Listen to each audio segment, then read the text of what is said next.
Beef rendang, quite possibly the best curry out there.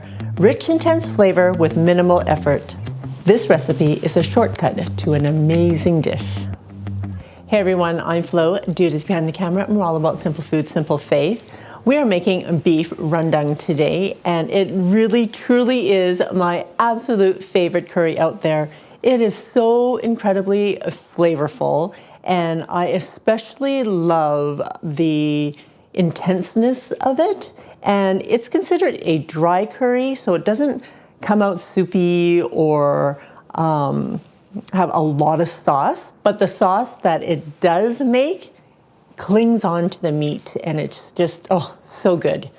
For those of you who don't know, Dude and his family are actually from Malaysia. Mom used to make curry paste from scratch, and although delicious, we were quite surprised when she started to use paste. Now, we're talking about these packaged pastes. This particular brand, Teens Gourmet, she used to bring home straight from Malaysia every time they went on a trip. So the great thing about these pastes now is that they are readily available here. We will link to the paste below in the description. And of course, we always say, if you can find these pastes locally, that is your best price. Of course, you can follow the directions straight on the back of the package, but I like to add a few more ingredients to elevate these pastes. Starting with 2 shallots. I got this trick from Dude's mom, is when you add more ingredients to it, it just makes it more tasty. So 2 shallots I'm just gonna mince. And if you can't find shallots, you can always use an onion.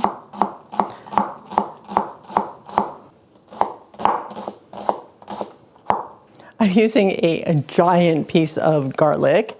So this is probably about 2 to 3 regular cloves. And I'm just gonna smash it a little bit to get the skin off. I have to say, these cloves of garlic that I've been getting, I think they're Russian red garlic or something like that. And they are super juicy. And I even bought some to plant. So I'm just waiting for the weather to cool down so that I can actually get these into the ground so that I'll have garlic next year, next summer. We just want to chop this up. All right. This is good. Did you see how much garlic that was? Look at, that's 1 clove of garlic. Amazing. Moving on to lemongrass. I've got 2 stalks of lemongrass, and I'm just gonna cut off the ends, and I've already peeled the outside layer.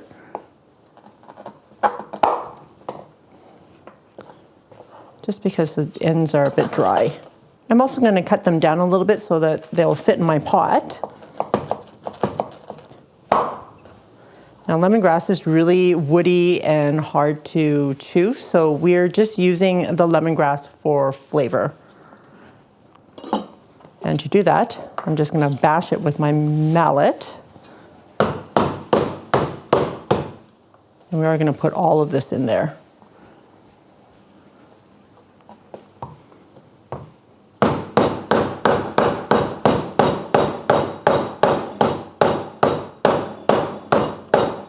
And just the ends. And my all-time favorite ingredient to add to this curry, kaffir lime leaves. If you can get your hands on some of these, it will add just another dimension to your curry that will just make it so incredibly fragrant and flavorful. I was able to find these in the Asian markets, and I think you can also maybe find them in the freezer section. But when I can find these fresh, I will buy a bag and then I will just freeze the rest of the leaves that I am not using. And I'm just using 4 of them in the curry today. And again, they're super fragrant. And to use them, what I like to do is I just rip into them a little bit. So I'll just take a couple of them, and then that will just release some of the fragrant right into your curry. I wish you guys can smell it. It is so, oh, it's just a beautiful fragrance.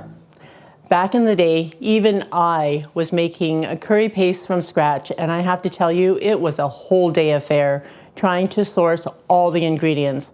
This is just a sampling of all the flavors that are in here. There are way more ingredients that go into a paste that I can't even be bothered with sourcing. So I'm able to find a lot of these ingredients, like maybe lemongrass and lime leaves are not as easily available as, say, garlic and shallots, but you can still make a very tasty curry just using the paste and just your garlic and shallots if you can't find the rest.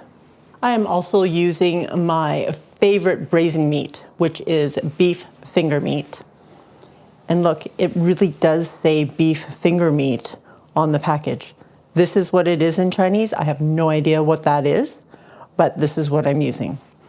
I like it because, one, it's kind of fatty and it's super flavorful. And these are basically the meat that is in between the rib bones of the cow. So if you can't find finger meat, I also like to use short ribs. Short ribs are amazing in this. And I don't really like to use stewing beef because stewing beef is just the scraps that the butcher throws into a pile that you purchase. So if you're going to make this, I would also suggest maybe like a bottom round or a pot roast that you can cut up into equal-sized pieces. I'm going to cut them into about 1 to 1.5 inch size pieces.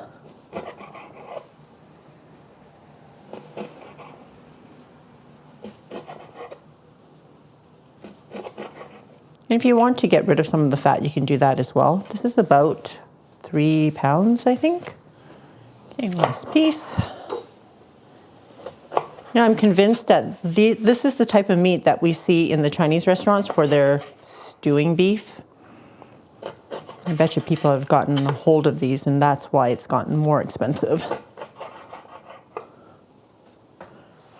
All right, approximately 3 pounds, 3.5 pounds. It's about 1.4 kilos. Moving on. Okay, I am using my pressure cooker today. I'm gonna put it on saute mode, just regular heat. And I believe in using the best tool for the job. And so I use my electric pressure cooker because it just makes the meat so tender in a shorter amount of time than I would if I cooked it over the stovetop. Once your pot is hot, add a tablespoon of cooking oil. I'm using avocado oil today. If you're doing this on the stovetop, you can follow along on the stove as well. And we're gonna add our shallots. I'm gonna cook this for about 1 minute or so, just until the shallot is tender.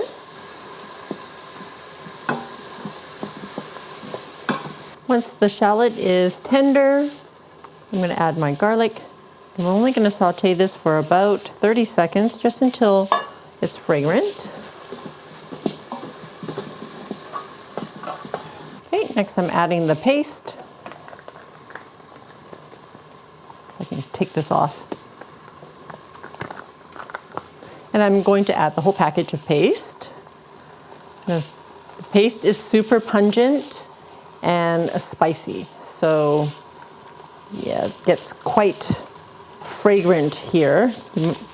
It's best to do this under a vent, but because of our set, I'm not able to have a vent above me, but if you do, now would be the great time to turn it on. We're going to saute this for about 3 to 4 minutes. It's been about 3 to 4 minutes.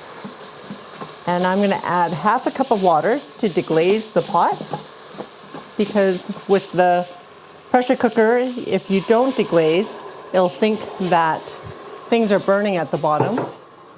Well, then it's not. And again, if you're doing this on the stovetop, it's a good idea to do that as well.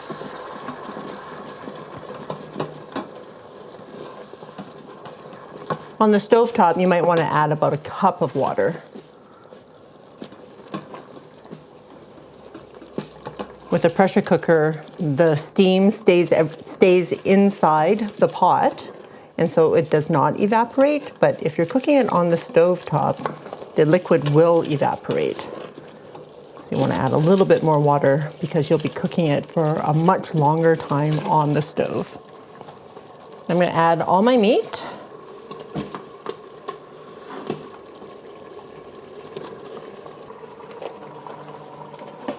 Okay, and we're just going to stir this around, make sure that all the meat is covered in sauce. I'm going to cancel the heat.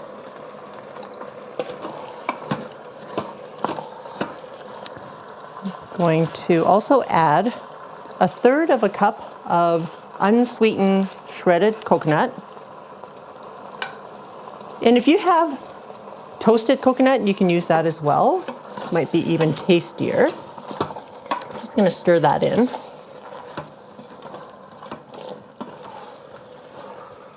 I don't always add coconut, so if you don't have it and you decide, you know what, I don't want to add it, I don't want to go out and get a bag, you don't have to do that either. I'm going to put my lemongrass in there. Just shove it in near the bottom. And my 4 lime leaves as well. Now I'm not adding any additional water, but I am going to add a can of coconut milk. Or that will be enough liquid to create pressure in the pot. I'm not even going to stir. I'm just going to let this sit here like this. Try to put this lemongrass in though. All right.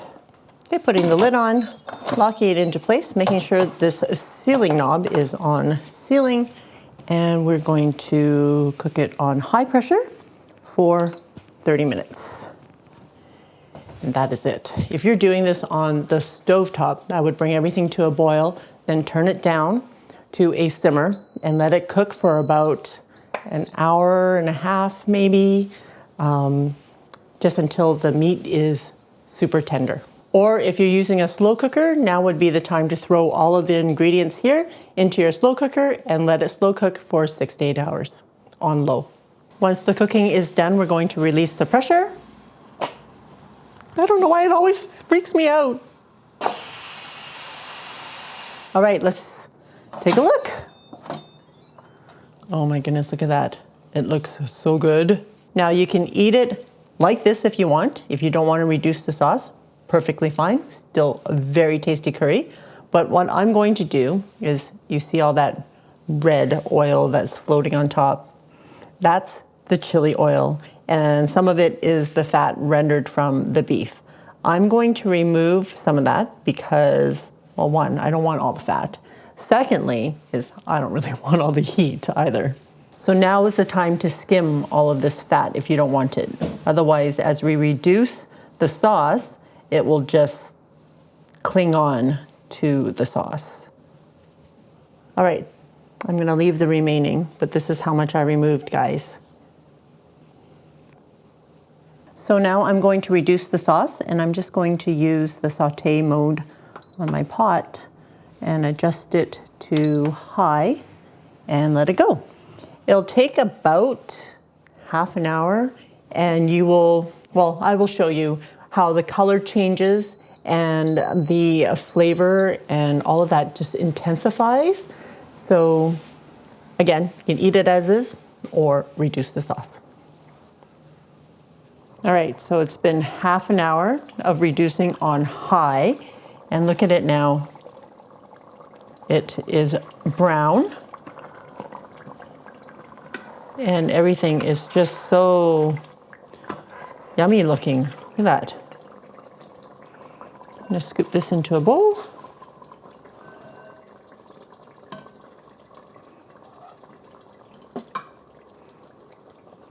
See how the curry just clings on to the meat? I don't think this bowl is gonna fit all of it.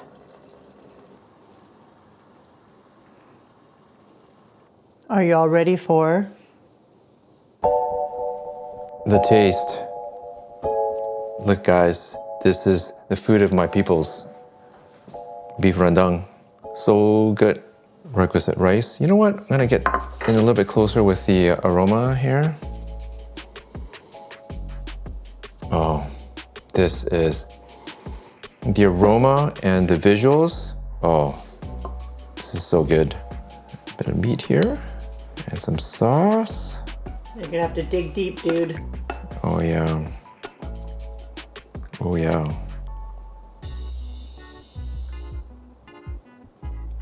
Some sauce here. Oh yeah.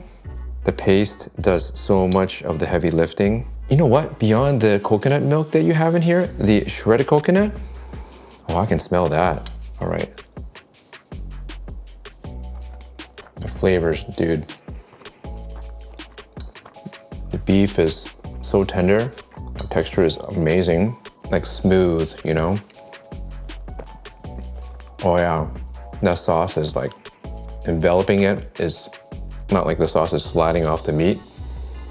It's into that mouthful is so much flavor. Oh, that sauce is dreamy. Oh, it's so good. It's a winner. So good. Good job, Flo. Thanks, dude. We're still working on that cookbook, but this will definitely be in it. In the meantime, you can check it out on FLO'S.com.